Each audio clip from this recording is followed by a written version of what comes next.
இது சர்வயோகினி அறுசுவை தருவாள் அவள் அன்னபூரணி.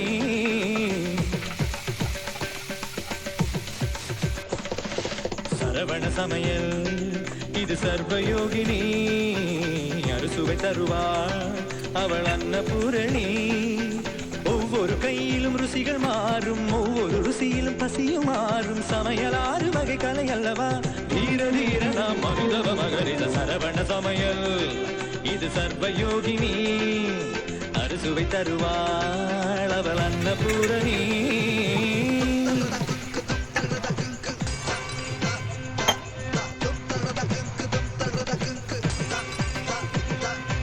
எதிலும் உண்டு கணக்கு, நீ நெருப்பு குறைச்சு வணக்கு. பருப்பு வெந்ததும் வாசம் வந்ததும் பாசம் சேர்த்து இறக்கு.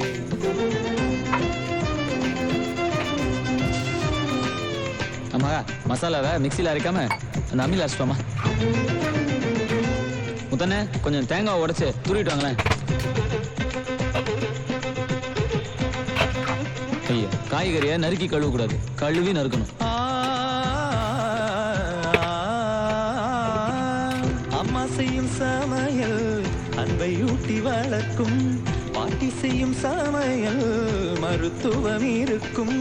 தாய் நினைவூட்டினால் தங்கையோட சமையல், புது சுவை கூடினால் அண்ணியோட சமையல். மனைவி சமைப்பதில் மனசு இருக்கும், தோழி சமையல் தப்பு பிடித்திருக்கும். ஒவ்வொரு சுவையும் ஒவ்வொரு உறவு, மருத்துவம் இருந்தால் மகத்துவ உணவு. தீர தீரனா தீர தீரனா தீர தீர. நீதான் வடப்பள்ளி சரவணனா? நானு இந்த வெங்கடாச்சலத்தை பார்க்கல, பார்த்த உடனே நீங்க வேலைக்கு வந்த விஷயத்த சொல்லிடுறேன். அப்புறம் ஒரு முக்கியமான விஷயம், இந்த வீட்டுல எனக்கு கொஞ்சம் நல்ல பேர் இருக்கு, அதை காப்பாத்துற அளவுக்கு நான் நடந்துக்கிறேன். பார்த்து சரவண சமையல் இது சர்வயோகினி அறுசுவை தருவாள் அவள் அன்னபூரணி.